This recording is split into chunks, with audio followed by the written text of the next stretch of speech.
ఇక BRS party ఏంది, మొన్నటి రోజు ఏమైంది, మూసీ నది మీద చర్చ జరుగుతుంది, జిహెచ్ఎంసీ మీద చర్చ జరుగుతుంది, ఇంకా అనేకమైనటువంటి ఇంపార్టెంట్ బిల్లుల మీద చర్చ జరుగుతుంది. రండి సీన్ అనేది చర్చ జరుగుతుంది.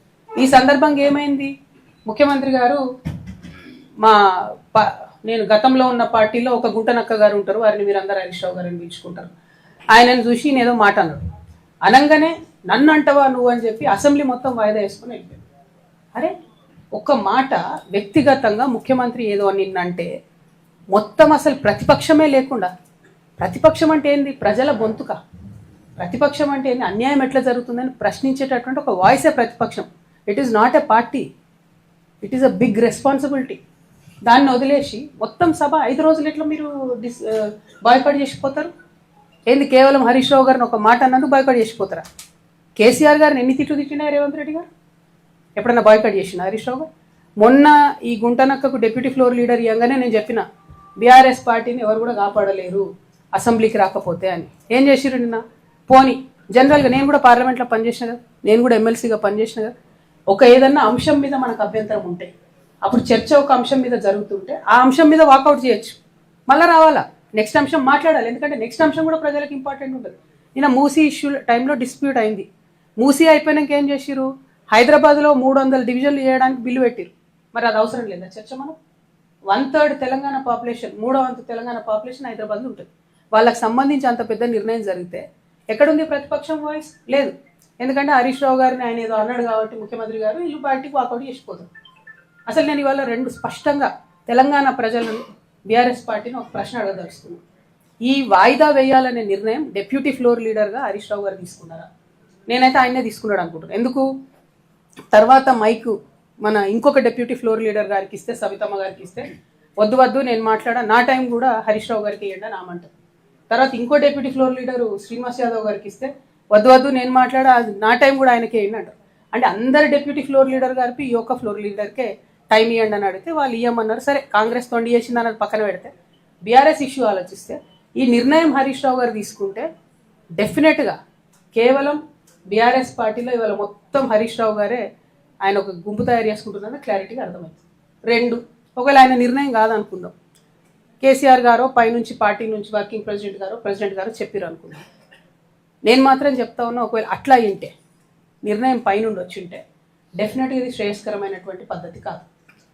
ఏదైతే కృష్ణా వాటర్ మీద పెద్ద పెద్ద సభలు పెట్టాలనుకుంటున్నారో చట్టసభలో చెప్పే అవకాశం వచ్చింది, చరిత్రలో నిలిచిపోయేటటువంటి మాటలు చెప్పే అవకాశం వచ్చింది, రికార్డ్స్ ఫ్యూచర్ జనరేషన్ చూసుకునే అవకాశం వచ్చింది.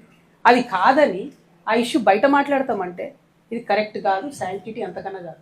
కాకపోతే గుంటనక్క గారి వ్యవహారం చూస్తే నాకేమనిపించింది అంటే ఈ తోక కుక్క నొప్పే పరిస్థితి వచ్చిందనిపించింది నాకు. ఇక అది ఎవరేమనుకున్నా ప్రజలు ఎట్లా అర్థం చేసుకుంటారో నాకు తెలియదు. కానీ ఎందుకంటున్నా అంటే ఒక్క మాట అంటే మొత్తం సభ వాయిదా వేసుకుని 5 రోజులు కూడా ఎంత అన్యాయం. అసలు సభ పెట్టింది ఎవరి కోసం? నేను మొత్తం కాంగ్రెస్ పార్టీ ఇష్టం వచ్చినని చెప్తుంది, అబద్ధాలు 100 తప్పులు నేను రేవంత్ రెడ్డి గారు మాట్లాడిందని వీళ్ళు అక్కడ ఉండుంటే చెప్తారు కదా. అంటే అల్టిమేట్గా ప్రజలకు నిజం తెలవాలి, ప్రతిపక్షం అధికార పక్షం సంవాదంలో అది తెలుస్తలేదు. కాబట్టి నేను బీఆర్ఎస్ పార్టీకి, హరీష్ రావు గారికి ఇలా ఏదో పవర్ పాయింట్ ప్రజెంటేషన్ ఇస్తాడట కదా, నేను 2 సూటి ప్రశ్నలు అడుగుతాను. మీరు ఆ 2 ప్రశ్నలకు జవాబు చెప్పి తర్వాత మీరు పవర్ పాయింట్ ప్రజెంటేషన్ ఏంటి ఏమని ఇవ్వండి. ఒకటి స్పష్టంగా అడుగుతా ఉన్నాను నేను, కృష్ణా వాటర్ రివర్ మేనేజ్మెంట్ బోర్డులో తెలంగాణ తరఫున 2016లో హరీష్ రావు గారు ఇరిగేషన్ మంత్రిగా ఉన్నప్పుడు మన పంపకాలలో, కృష్ణా నది పంపకాలలో 3% శాతాన్ని తగ్గిస్తూ ఒప్పుకుంటూ ఆయన సంతకాలు పెట్టి, మామూలుగా ఆంధ్ర తెలంగాణ విడిపోయినప్పుడు ఏమైందంటే మనకు తెలంగాణకు 37%, ఆంధ్రాకు 63% కృష్ణా వాటర్ పంపకాలు జరగాలని ఒప్పందం అయింది. అది దేనికోసం అయింది ఒప్పందం? ఇది జాగ్రత్తగా వినాలి అందరూ కూడా. అప్పటికే కట్టి ఉన్న ప్రాజెక్టుల మీద, ఆల్రెడీ యూటిలైజ్ అవుతున్నటువంటి వాటర్ మీద, యాజ్ ఈజ్ వేర్ ఈజ్ అనే కండిషన్ మీద 37% తెలంగాణకు, 63% ఆంధ్రాకు నీటి పంపకాలు జరగాలని ఒప్పందం అయింది. తర్వాత హరీష్ రావు గారే ఇరిగేషన్ మంత్రి, మరి ఆయన అప్పుడు కాళేశ్వరరావు అని పిలిపించుకున్నాడు. ఆయనకు నీళ్ళ గురించి నాకే మొత్తం తెలుసు అని చెప్తాడు కాబట్టి దాన్ని ఏం చేసిండు హరీష్ రావు గారు 2016లో 3% కృష్ణానదిలో నీళ్లు తగ్గిస్తూ 34% తెలంగాణకు, 66% ఆంధ్రాకు అని చెప్పి ఒప్పందం మీద సంతకం పెట్టి, అది కరెక్టా కాదా హరీష్ రావు గారు? మీరు జవాబు చెప్పాలి. నా విఘ్నతకే వదిలేస్తున్నాం అంటే మాత్రం తెలంగాణ ప్రజలు కూడా వారి విఘ్నతను ప్రదర్శిస్తారు. అట్లా కాదు, ఇది కరెక్టా కాదా, ఇది ప్రజెంటేషన్లో మీరు ఆన్సర్ చెప్పి ప్రజెంటేషన్ ఇచ్చుకోండి. రెండవది, అసలు జూరాల సోర్స్ పాయింట్ తీసి మీరు శ్రీశైలంకి ఎందుకు మార్చారు? మార్చడానికి కలిగినటువంటి సాంకేతిక కారణం ఏంది? ఆనాడు కేసీఆర్ గారు కూడా ప్రజెంటేషన్ ఇచ్చినప్పుడు పాకాల జూరాల ఒక లింక్ పెడతామని ఇంకోటి చాలా చెప్పారు. అవన్నీ జరగలేదు. 100 అనుకుంటాం, 100 కావు. పాలిటిక్స్లో అయినా ప్రభుత్వంలో అయినా ఇంట్లో అయినా, అది మాకు కూడా తెలుసు. కానీ అల్టిమేట్గా ఇప్పుడు జరిగింది ఏంది? జూరాల నుండి శ్రీశైలంకి సోర్స్ పాయింట్ మారింది. ఎందుకోసం మారింది? నేను అలిగేషన్ చేస్తా ఉన్నా, కేవలం హరీష్ రావు గారి ధనదాహం కోసం మారింది. ఎక్కడైతే స్టార్టింగ్లో ఎల్లూరు అనేటటువంటి పంప్ హౌస్ ఉంటుందో ఆ pump house open pump house ఉండే, దాన్ని నేను అండర్ గ్రౌండ్ పంప్ హౌస్ చేయడంతో 1400 కోట్లకు ఎస్టిమేట్ పెరిగింది. దాంతో నష్టం ఏమైంది? ఆ పంప్ హౌస్ కింద ఉంటుంది, దాంట్లో ఒకటి వాటర్ పంపింగ్ కెపాసిటీ తగ్గింది, ఇంకోటి శ్రీశైలం డ్యామ్లోంచి మనం తక్కువ లెవెల్లో తీసుకోవాల్సినటువంటి వాటర్ 30 మీటర్ల ఎత్తుకు పెరిగింది. అంటే నిండుంటేనే తప్ప తీసుకోవడానికి ఉండదు, కింద లెవెల్లో తీసుకోవడానికి లేదు, అట్లా నష్టం. ఇంకోటి పంపింగ్ కెపాసిటీ నష్టం. మూడవది అండర్ గ్రౌండ్ చేయడంతో అది వచ్చి కల్వకుర్తిలో ఉన్నటువంటి మోటార్లను కొడితే కల్వకుర్తి లిఫ్ట్ ఇరిగేషన్ ఇప్పటికి కూడా కేవలం 3 మోటార్లతోనే పనిచేస్తుంది. ఈ మొత్తం 10 ఏళ్లలో, తెలంగాణ వచ్చిన 10 ఏళ్లలో 3 మోటార్లతోనే కల్వకుర్తి పనిచేస్తే ఇరిగేషన్ మంత్రిగా ఆయన 5 ఏళ్ళు ఉంటే రిపేర్ కూడా ఏపీలో ఇప్పటి వరకు. సో ఎందుకోసం ఈ మాట చెప్తా ఉన్నా అంటే, ఈ 2 ప్రశ్నలకు సమాధానం చెప్పి హరీష్ రావు గారు పవర్ పాయింట్ ప్రజెంటేషన్ పెట్టుకుంటారో ఏం పెట్టుకుంటారో పెట్టుకొని, కాకపోతే ఇది అసెంబ్లీలో చెప్పే అవకాశాన్ని వదిలిపెట్టి వచ్చి కూర్చొని పార్టీ ఆఫీస్లో చెప్పడం అన్నది మాత్రం కేవలం ప్రజల్ని మభ్యపెట్టడం, ఇది కరెక్ట్ కాదు. సరే, ఇది పక్కన పెడితే సూర్యాపేట ఇష్యూస్కి వస్తే, బిఎన్ రెడ్డి గారి పేరు ఎక్కడన్నా ఒక మంచి ప్రాజెక్టు పెట్టాలనే డిమాండ్ జిల్లా మొత్తం కూడా మాకు కనిపించింది. అయితే కీర్తిశేషులు దామోదర్ రెడ్డి గారి పేరుని ఎస్ఆర్ఎస్పీకి పెట్టినారు కాబట్టి బిఎన్ రెడ్డి గారి పేరు కూడా మరి కలెక్టరేట్కి పెడతారా, లేకపోతే ఇంకోటి ఏదన్నా మంచి ప్రామాణికమైనటువంటి ప్రదేశానికి పెట్టాలని చెప్పి నేను డిమాండ్ చేస్తూ ఉన్నాను జాగృతి తరఫున. మల్లు స్వరాజ్యం గారి కాంస్య విగ్రహాన్ని సూర్యాపేట పట్టణంలో నిలుపుకోవాలని అందరూ కూడా ఆశపడతా ఉన్నారు.